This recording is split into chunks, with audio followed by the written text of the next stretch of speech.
साथियों नमस्कार। मैं डॉक्टर सहदेव पारिक, श्री गोविंद गुरु राजकीय महाविद्यालय बांसवाड़ा। विद्यार्थियों, आज हम संरचनात्मक सैद्धांतिक उपागम के विषय में चर्चा करेंगे। तो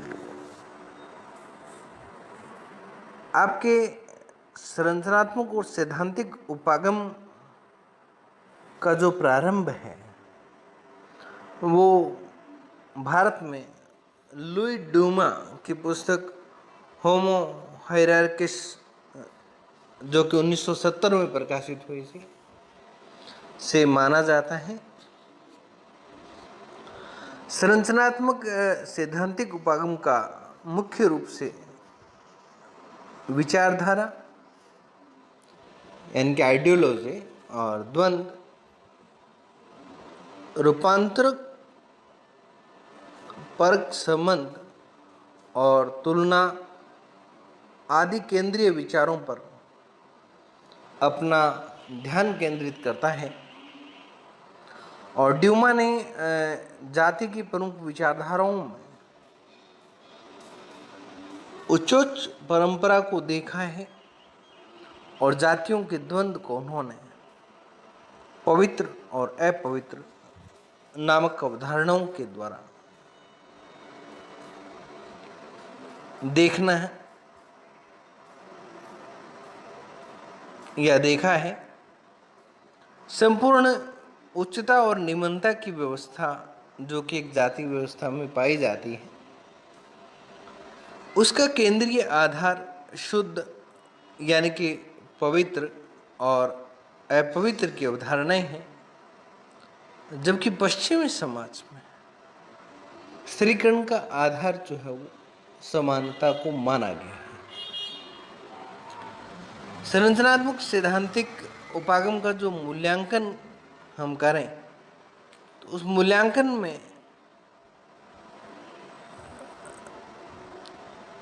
जब लुई डूमा की पुस्तक, जब होमो हायरार्कस की जब बात कर रहे हैं हम, जब आई थी तो कुछ विद्वानों ने इसकी प्रशंसा की और कुछ ने इसकी आलोचना की। यानी कि मिला जुला स्वागत जब इस कृति का हुआ तो कुछ विद्वानों ने इसकी यह कहकर के आलोचना की कि इस उपागम के अंतर्गत ऐतिहासिक अनुकूलन, हिस्टोरिकल एडेप्टेशन पर आवश्यकता से अधिक जोर दिया है। यानी कि जितनी उसकी आवश्यकता नहीं थी और उस बिंदु को इतना अधिक लंबा खींचा गया, इससे आनुभविकता के पक्ष की उपेक्षा होगी। यानी कि आनुभविकता के पक्ष को जो है वो नहीं देखा गया। और टी.एन. मदान ने भी इस उपागम में आनुभविकता की कमी संबंधी त्रुटि की ओर इशारा किया है, यानी कि ध्यान आकर्षित किया है। भारत में जो संरचनात्मक और प्रकार्यात्मक समाजशास्त्रीय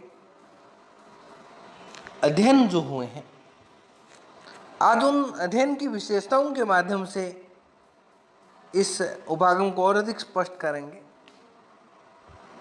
तो इन अध्ययनों की जो मुख्य विशेषताएं हैं वो इस प्रकार हैं कि आंतरिक, प्रकार्यात्मक, समाकलित तथा मिश्रित और वैशिष्ट सामाजिक घटना के अध्ययन पर बल देता है। इन अध्ययनों में ऐसी सामाजिक घटना के अध्ययन पर बल दिया गया जो कि कालातीत अथवा ऐसी उपव्यवस्था हो जिसमें आंतरिक, प्रकार्यात्मक, समाकलन तथा मिश्रित वैशिष्ट्य पाया जाता। सामाजिक संरचना के विश्लेषण की ओर व्यवस्थित प्रयास। इन अध्ययनों के द्वारा भारतीय सामाजिक संरचना के विश्लेषण की ओर व्यवस्थित प्रयास किए गए। इसके अंतर्गत परिवार, जाति, जनजाति के समूह और शक्ति संगठन्स, दलबंदियाँ आदि सम्मिलित हैं, जिसमें सांस्कृतिक प्रणालियाँ अपने स्वाभाविक अंतःश्रृंखलितकरण तथा पारस्परिक अंतःक्रियाओं की संज्ञाओं में है और उनमें कर्मकांड, मूल्य और विश्वासों को भी शामिल किया गया है। प्रसारवादी आधार पर परिवर्तन का विश्लेषण। इन अध्ययनों में ऐतिहासिक द्वंद्वात्मक की अपेक्षा प्रसारवादी आधार पर परिवर्तन का विश्लेषण किया गया है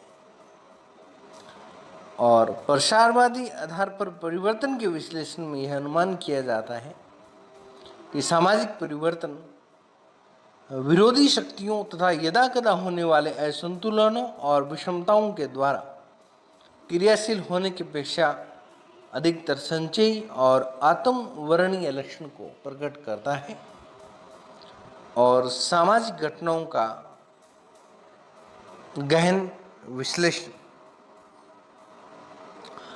वैज्ञानिक समाजशास्त्रीय विश्लेषण के क्षेत्र में जब हम बात करें तो भारतीय समाजशास्त्र की, तो इस अनुस्थापन का भारत में सामाजिक अनुसंधान की परंपरा पर सर्वाधिक गंभीर और स्थायी संघात दिखाई देता है। और यद्यपि अब तक किए गए अध्ययन स्थानीय अथवा लघु क्षेत्रीय महत्व के हैं और अनेक अवधारणाएं ऐसे हैं जिन्हें सामाजिक परिवर्तन के विश्लेषण के लिए प्रयोग किया गया है, यानी कि ऐसी कुछ कंसेप्ट्स का उल्लेख यहाँ पर किया गया है कि जिनका प्रयोग केवल सामाजिक परिवर्तन को विश्लेषित करने के लिए ही किया गया है, जिसे हम उदाहरण के रूप में ले सकते हैं कि एम.एन. श्रीनिवासन के द्वारा संस्कृतिकरण और पश्चिमीकरण की अवधारणा को ले सकते हैं। इसी से मिलती जुलती हुई अवधारणा की यदि हम जिक्र कर रहे हैं तो मैकम मेरियट की अवधारणा सार्वभौमिकीकरण और स्थानीयकरण की बात करें, और वहीं हम बात करें एस.सी. दुबे की तो अंतःक्रियात्मक और सांस्कृतिक परंपराओं के श्रेणीबद्ध स्तरों की अवधारणा तथा बेलू की सेतु संक्रिय की अवधारणा आदि महत्वपूर्ण है। अब हम संरचनात्मक प्रकार्यात्मक उपागम का यदि योगदान देखें तो सांस्कृतिक तथ्यों तथा नरजाति अभिलेखों का संग्रह इस उपागम के प्रयोग के अंतर्गत या अनंतर समाज के विभिन्न क्षेत्रों में सांस्कृतिक तथ्यों तथा नरजातीय अभिलेखों का संग्रह किया गया, जिससे उसकी तुलना और उसका विश्लेषण किया जा सके। पर्यवेक्षण की वैज्ञानिकता तथा व्यवस्थित पद्धति का प्रारंभ इस उपागम के प्रयोग के अनंतर ही ऐतिहासिक अनुमानों को एक प्रतिकारक के रूप में पर्यवेक्षण की वैज्ञानिक तथा व्यवस्थित पद्धति का शुभारंभ हो सका है और समाजशास्त्र की प्रतिष्ठा को बढ़ावा दिया है। संरचनात्मक प्रकार्यात्मक उपागम के आधार पर ही भारतीय समाज के अनेक क्षेत्रों में अध्ययनों ने तात्कालिक, व्यावहारिक और नीति विषयक समस्याओं में समाजशास्त्र की रुचि प्रदर्शित कर जनता तथा प्रशासकों की आंखों में और नीति निर्माताओं के दृष्टिकोण में समाजशास्त्र विषय की प्रतिष्ठा या इसको जो मान सम्मान मिलना चाहिए उसकी अभिवृद्धि की है। आज इतना ही और आगामी वीडियो तक के लिए धन्यवाद।